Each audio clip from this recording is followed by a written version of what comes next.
Magandang araw sa lahat, welcome po ulit dito sa atin channel ang Biyahe y Comida. Maraming salamat sa lahat ng nag-subscribe, indeed. Punta tayo sa atin topic, August 15, 2025. Celebrities spotted at Shira Diaz and E.A. Guzman's wedding.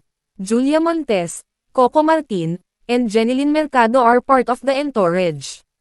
Shira Diaz and E.A. Guzman's wedding was a star-studded event. The couple exchanged I-dos on Thursday, August 14, 2025, at St. Benedict Church in Silang, Cavite.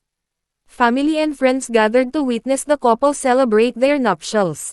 The godparents included Shaira's unang hirit family, Arnold Clavayo, Susan Enriquez, and attorney Gabby Concepcion.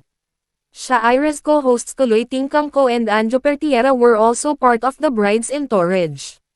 Also in attendance were unang hirit hosts Lynn Ching Pascual and Suzy Entrata, GMA News anchors Mariz Umali and Vicky Morales, GMA Senior Vice President for Public Affairs Nessa Valdelan, unang hirit Senior Program Manager Joy Madrigal and Executive Producer Janela Pagucio. The bridesmaids included Julia Montes, Jeneline Mercado, and Ara San Agustin. Ara came with her boyfriend Wami Chongson. The groomsmen were siblings Raver Cruz and Rod Jun Cruz, along with Coco Martin, Gerald Anderson, and Joros Gamboa. Former Sparkle talent Jenzel Angeles served as a bridesmaid and was accompanied by Raver Cruz during the wedding march. Makeup artist Dexter Gonzalgo posed with Raver and Gerald. Among the VIP guests at Shira and E.A.'s wedding were Chris Chu and his wife, Clarice Ong.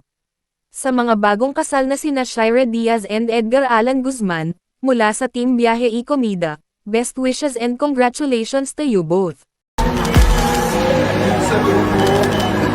Congratulations!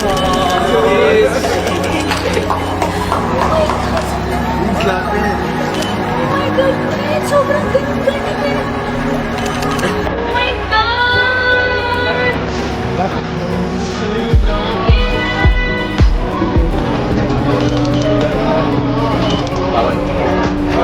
Ako iiyak ko na sa maganda. You're a genius. Wow.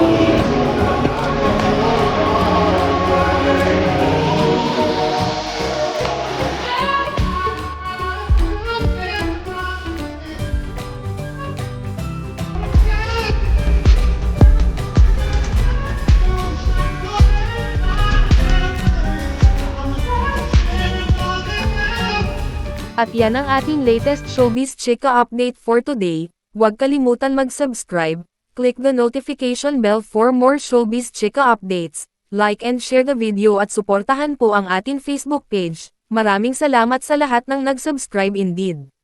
Magandang buhay sa lahat, adios!